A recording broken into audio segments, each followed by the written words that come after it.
Bem-vindos ao Café Empreendedor na América, um espaço onde eu entrevisto os empreendedores, empresários aqui nos Estados Unidos, tomando o líquido que eu acho que é o líquido mais consumido pelos empreendedores, o café.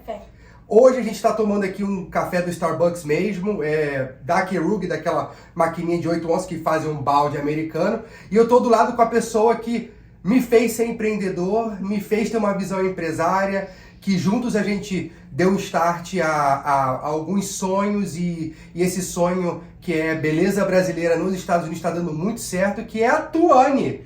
A Tuane, minha digníssima esposa, sócia minha, co-dona da Brazilian Beauty Tanning, a maior rede de bronzeamento brasileiros aqui nos Estados Unidos. E eu queria falar que eu tenho um orgulho enorme de estar do seu lado. Eu tenho orgulho enorme de estar do seu lado e um orgulho enorme de dar pontapé nesse sonho meu, que é falar sobre empreendedorismo, que é uma coisa que eu sou palestrinha nisso, não nego, amo de paixão. Essa sementinha que você plantou em mim. Eu não.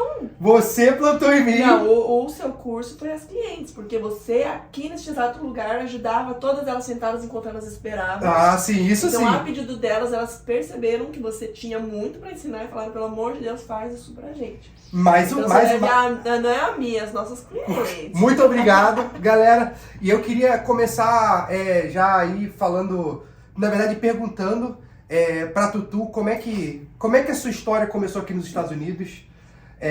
Rapidinho, como é que você chegou, o que você queria daqui, o que você via dos Estados Unidos lá no Brasil.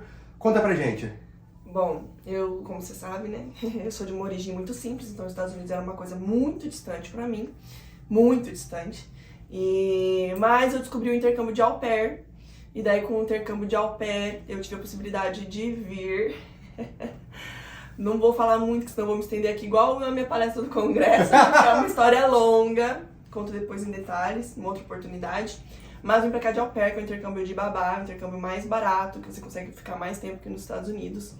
E daí eu cheguei aqui, nem acreditava que tava na terrinha do tio Sam, né? Calma aí, deixa eu só... Senão minha mulher vai ver o vídeo, aí ela vai brigar comigo. Vai mandar ele cortar.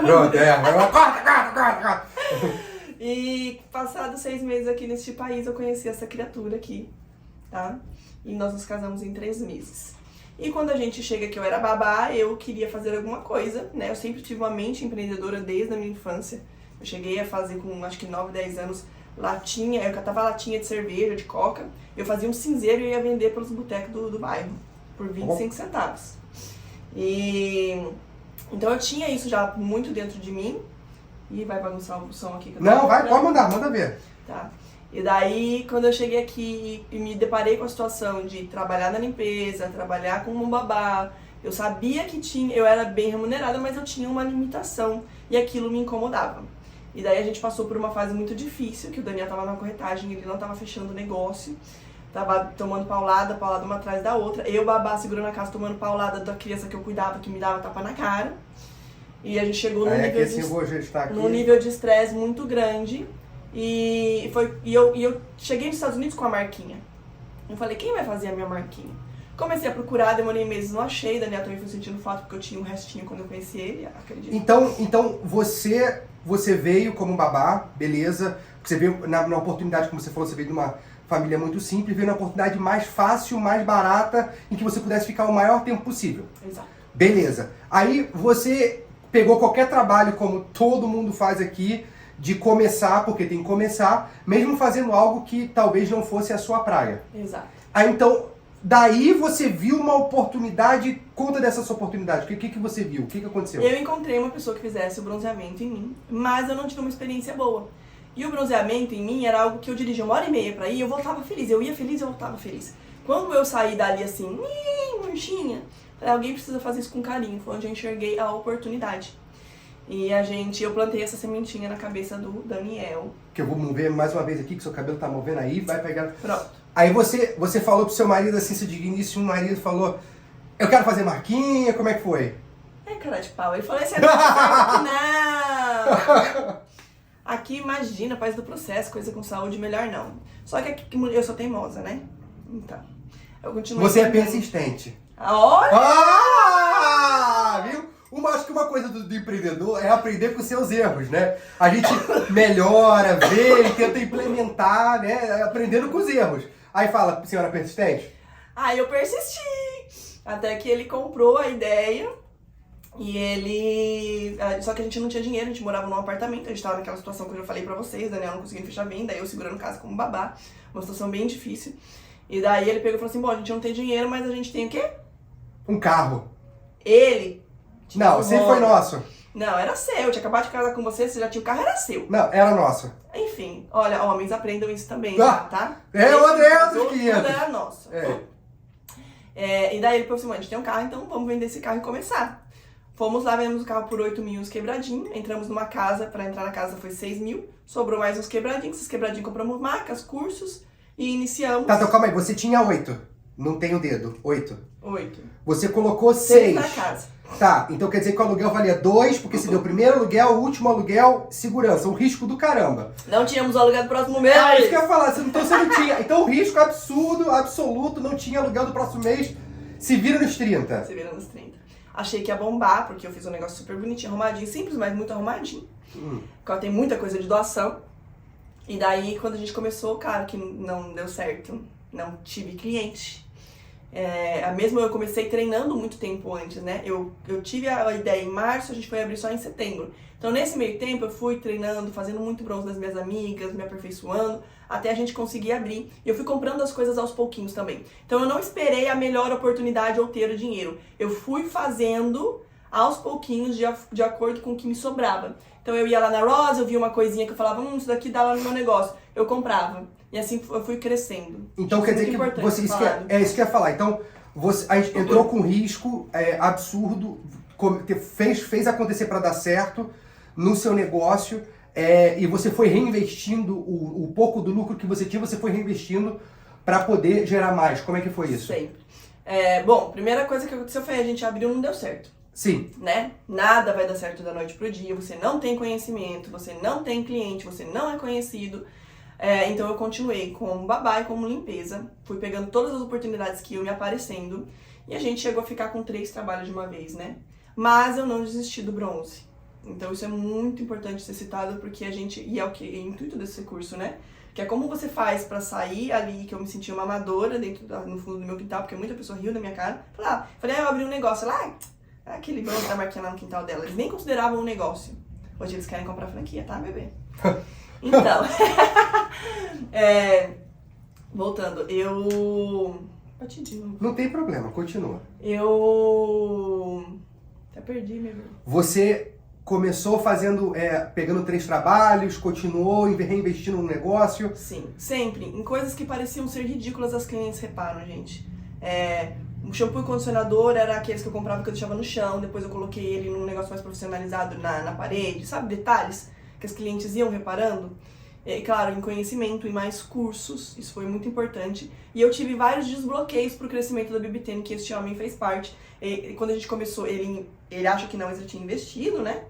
Então, o business era como se fosse meu, teoricamente, porque o homem, ele tem aquela coisa, né, bebê? De falar assim, não, o meu é meu e o seu é seu. Ele não tinha entendido até então que era nosso. Então, o que aconteceu? Eu tinha um bloqueio disso aqui, ó. Odeio vídeo. Eu nem falo. Você viu que ele falou que ele nem vai me deixar eu assistir, né? Com certeza. Porque eu vou querer cortar, vou querer achar defeito, vou reclamar do meu nariz. Aí você, ou seja, através do seu negócio, você começou a aprimorar a você mesmo. Você fez, porque ele sabia, Tony, você é legal, você gente, os clientes querem ver você. Ele já tinha essa consciência. E eu tinha vergonha. Eu tinha a minha autocrítica. E ele me sentou várias vezes e falou, você vai gravar. A gente não sai daqui enquanto você não gravar. E eu sou muito grata a isso. Obrigado. Tá? Foi chato, mas foi legal. Então persistam nessa parte, é uma dica super importante. Que eu não gostava de aparecer, mas infelizmente aparecer gera conexão. Então as clientes queriam muito isso de mim. E isso foi o meu primeiro desbloqueio, que foi aparecer e começar a falar no Instagram, saber quem era a Tuane. Elas vão estar lá na minha casa, mas quem vai me atender? Então isso foi o nosso primeiro desbloqueio. Ou seja, criar conexão, mesmo que seja empresarial, que você tem no Instagram da empresa e tudo mais, criar uma conexão pessoal da marca, de você com o público é importante. Porque, afinal, pessoas compram de pessoas, né? Exatamente. Elas não compram só a marca, pessoas compram de pessoas. Ninguém mais tá no Instagram pra ficar vendo banner, imagens estáticas, nem pra ser vendido. Ninguém olha mais nem jornal, né? Revista de anúncios, as coisas não existem mais. Então, quando a pessoa ela tá na rede social, ela quer ser entretida. Ela quer conteúdo, né? Com certeza. Então você pegou, começou, teve um risco, assumiu o risco, começou a reinvestir. E quando é que você viu que começou a virar, a girar, a dar um próximo passo, essa evolução da BBTN que estava no quintal, estava naquela casa alugada? O que aconteceu depois daí? Bom, o primeiro passo foi não desistir. A gente pensou em desistir algumas vezes, mas eu falava, não fiz isso tudo bonitinho. E se você tá aqui agora assistindo isso, você com certeza vai se identificar com algum momento desse de você falar assim, se eu alugar o quarto vai dar mais dinheiro do que o business que eu tô tocando. E a gente tem um problema, que é não persistir nas nossas coisas. Então a gente sempre tem uma magnífica ideia e não persiste naquela ideia. Então hoje você faz os cílios, o curso dos cílios, e daqui a pouco você vai passar 6 meses e não vai dar certo. Claro que não vai dar certo, você precisa ter paciência, se aprimorar e ser conhecida. Você vai ter outra magnífica ideia, você vai fazer o curso do bronzeamento. E assim você vai pulando de galho em galho e você nunca se torna boa realmente em alguma coisa, tá? Então você fica sempre ali sendo empregado de você mesmo em diversas áreas e não se encontra. Então eu tava levando, não desisti e veio a pandemia. Eu trabalhava de manhã no bronzeamento, no natural, então eu ficava queimando o coco lá no sol. Comia correndo e ia trabalhar. Ou eu trabalhava em restaurante, ou eu trabalhava de babá, ou eu tava limpando casa. Se não limpava a casa durante o dia, limpava a casa durante a noite. Daniel era meu helper, pra não pagar help, porque precisávamos do dinheiro. E assim. Homem lava um banheiro, ó. Maravilhoso, gente. Ele é rápido com os vídeos. Homem lava um banheiro. E veio a pandemia e a gente não teve escolha.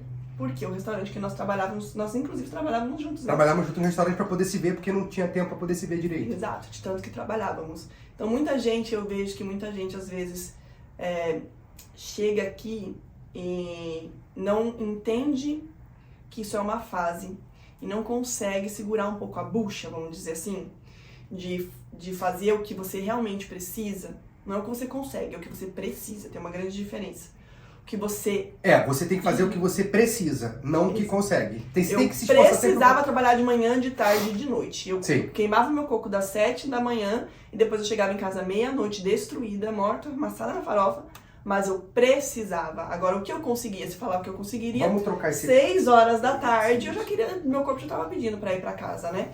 Então, muita gente fala, mas é porque chega nos Estados Unidos você não precisa sofrer. Depende aonde você quer chegar, em quanto tempo você quer chegar. Então você, beleza, veio a pandemia, o que aconteceu?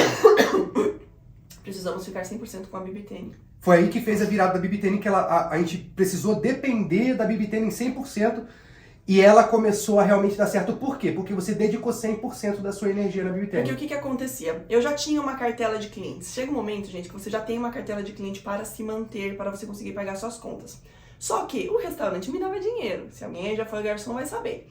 Nos dava dinheiro. Então, ela era o quê? Uma muleta. Era o meu garantido. Então eu tinha medo de largar a minha muleta.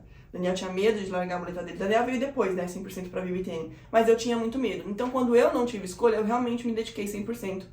E isso daí foi uma chave. Então é muito importante a gente saber qual é o momento, ter paciência para chegar nesse momento e conseguir virar a chavezinha neste momento. Ou seja, paciência... Quando você abre, vai assumir riscos, paciência para poder crescer o seu negócio e vai existir um momento que eu falei para ela quando nós estávamos vivendo aquilo, a BBTN precisa de você.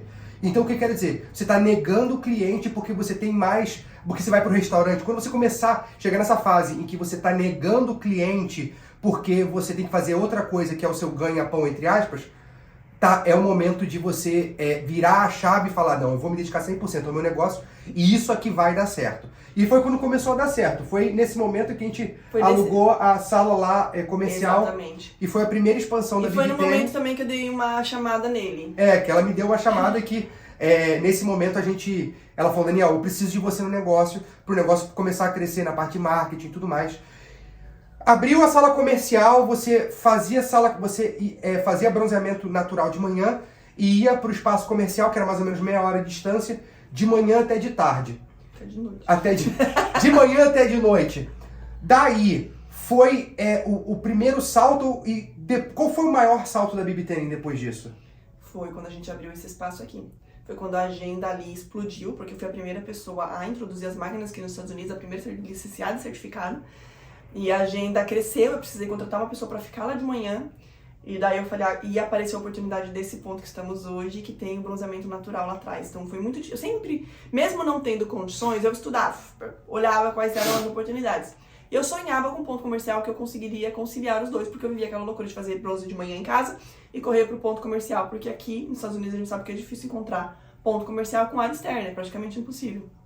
Então quando a gente achou aqui, a gente falou, agora vai. A gente nem tinha tanto dinheiro assim, a gente fez com as nossas próprias mãos.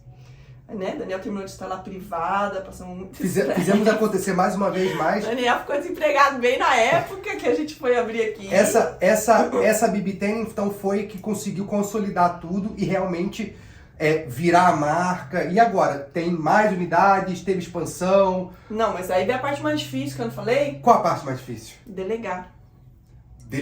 Então, pra mim foi a parte mais difícil de todos os nossos bloqueios, né? Primeiro bloqueio de imagem, depois bloqueio... Deu entrando no negócio. Exato, do Daniel. E depois foi delegar, que é ensinar o que você faz para outra pessoa. Como era eu com as minhas clientes, e eu sou muito perfeccionista, eu tinha o meu jeito de fazer. Então, ensinar outra pessoa e ver ela fazendo, não fazendo do meu jeito, aquilo me fez perder todos os meus cabelos. E eu aprendi uma coisa muito legal agora no congresso que a gente foi, que é delegar e não delargar. Né? Que é quando você delega, mas você fica em cima vistoriando para ver se está tudo indo corretamente. Mas não tinha como... Não existe a possibilidade de você crescer, ser dono do seu tempo se você não delegar.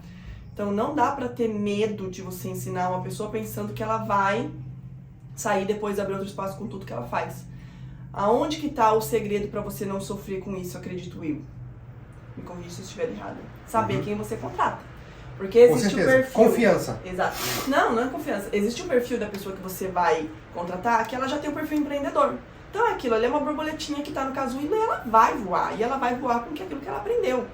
E tem o perfil da pessoa que ela nasceu para ser empregado. Desculpa, gente, soa grosseiro isso. Mas é verdade. Porque se fosse todo mundo com perfil empreendedor, do que seria o mundo? Então tem pessoas que não conseguem empreender, tem uma certa dificuldade, não nasceu para aquilo mesmo. E tem pessoas que gosta, né? Porque é uma coisa meio de doido, né? Se você tá aqui, você tem uns parafusiamentos. Por isso que o café é o líquido mais consumido entre os empreendedores. Aí você aprendeu a delegar, teve a unidade, tá em expansão, expandiu, como é que... A gente já expandiu, já quebrou algumas unidades que não deram certo, nós fizemos já vários experimentos. E tá aí uma outra chave, a gente não teve medo de arriscar. Porque a gente precisava saber o que dava certo e o que não dava pra gente conseguir entrar na fase que estamos entrando agora, que é o franqueamento, né? Uhum. Então, como é que você vê a marca daqui pra frente?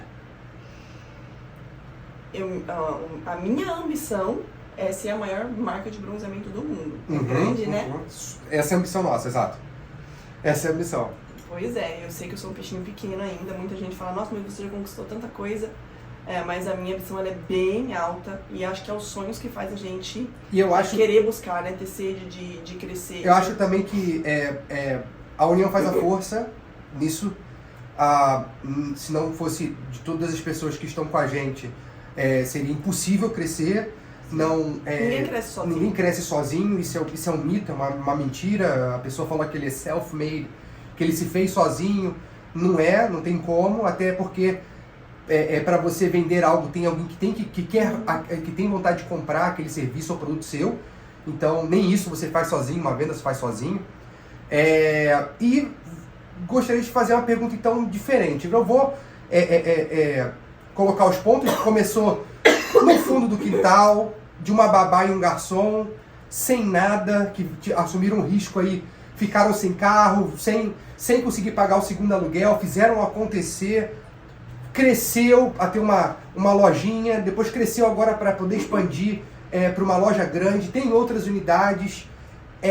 Beleza, vimos todas as histórias, houve o seu crescimento pessoal, o crescimento do Daniel, em entrar, entender que o meu é nosso, o seu é nosso. Houve também o crescimento de aprender a delegar. Se você pudesse voltar no tempo, o que você faria de diferente no trajeto da BB10? Se você pudesse sentar hoje, voltou no tempo, lá com a Tuane, que vai a mesma começar... coisa que você. O quê? No meio do caminho a gente recebeu a proposta de uma franquia, a gente investiu no sonho dos outros e não no nosso. Eu acho que esse aí foi a... Acho que foi a... A gente pegou dinheiro emprestado para abrir uma franquia de emagrecimento, quebramos em 6 meses. A BB10 ela já existia porque a gente acreditou mais no sonho dos outros do que no nosso próprio sonho. O nosso próprio sonho. Então a gente tem medo de investir. Tipo assim, eu poderia ter pego dinheiro lá atrás, mesmo dinheiro que eu peguei emprestado para ter aberto o negócio do outro e ter investido no meu negócio. Mas eu não acreditava em mim mesma, porque eu tinha um certo bloqueio comigo mesma. Pra mim, na minha cabeça, era mais fácil aprender o do outro do que eu correr atrás do meu. Eu acho que esse foi o nosso... Não vou dizer que foi um erro, porque foi um aprendizado, porque hoje estamos franqueando e a gente sabia exatamente o que não fazer. Sim, com certeza. Né? Com certeza. Custou caro, mas Com certeza. a gente sabe o que a gente não quer fazer com os nossos franqueados, né? Acho que isso foi uma puta de uma experiência de viver o outro lado da moeda. Por isso mesmo que também a gente abriu as nossas unidades, a gente fechou com as três unidades a gente abriu e fechou. E foram projetos diferentes, tá, gente? Só pra vocês entenderem um pouco. A gente abriu de formas diferentes, em parcerias diferentes, pra gente saber se dava certo ou não, pra saber como proceder quando a gente realmente pegasse o dinheiro, o investimento de alguém, uma taxa de franquia. Porque a gente entende a responsabilidade e a dor que a gente passou quando a gente foi franqueado de alguém. Com certeza absoluta. Com certeza absoluta. Acho que a gente se limita demais e espero que essa conversa faça... Você pega alguns pontinhos ali que você fala, não me identifiquei. Agora, realmente aquilo. A última pergunta aqui para poder finalizar o café, Café com o Empreendedor na América. Se você pudesse dizer uma frase, uma palavra ou deixar aí um sentimento para a pessoa, para toda vez que o empreendedor for tomar um café, pode ser de manhã ou de noite que ele Vamos tá tendo fazer que uma trabalhar. xícara então? Não. Quem quer faz, quem não quer arranja uma desculpa. Então, toda vez que alguém tomar um café, vai ouvir quem quer faz, quem não quer arruma uma desculpa. Quem quer faz, quem não quer arranja uma desculpa. A gente não tinha dinheiro pra fazer aqui. O que a gente fez? A gente foi lá e pintou a parede, entendeu? Eu alisei a parede porque eu não tinha dinheiro e nem depois não tinha pessoa que queria alisar a parede pra mim. Eu catei, o Daniel foi no Home Depot e botou, tinha 2 paredes alisadas no gesso. Quem quer faz, quem não quer arranja uma desculpa. É isso. Se eu pudesse... essa aqui eu acho que vai ser a única, a primeira e única vez que eu vou falar isso, mas se eu pudesse falar uma frase também, toda vez que a pessoa tomasse café, é resiliência. Sim. Resiliência. Porque quando começa, você acha que vai bombar, não bomba, demora. Quando tá bombando, você acha que você vai ficar lá, mas nem sempre é assim. É uma montanha russa de cima, baixo. E aí vamos. Empreendedorismo é algo maravilhoso. Eu acho que se não for um dos trabalhos mais difíceis que tem na face da Terra, mas se não fossem os empreendedores, eu acredito que 90% dos problemas que tem no mundo não seriam resolvidos. Porque a gente está aqui para resolver problema, para poder descascar pepino. Então, resiliência, viu? Muito obrigado. Amor da minha vida, Tutu, muito obrigado por ser a primeira entrevistada aqui. Obrigado por fazer parte desse pedacinho de Estados Unidos que a gente está aqui trilhando. É isso aí, Café com o Empreendedor. Um grande abraço. Tchau, tchau. Obrigado, vida. Gostei muito.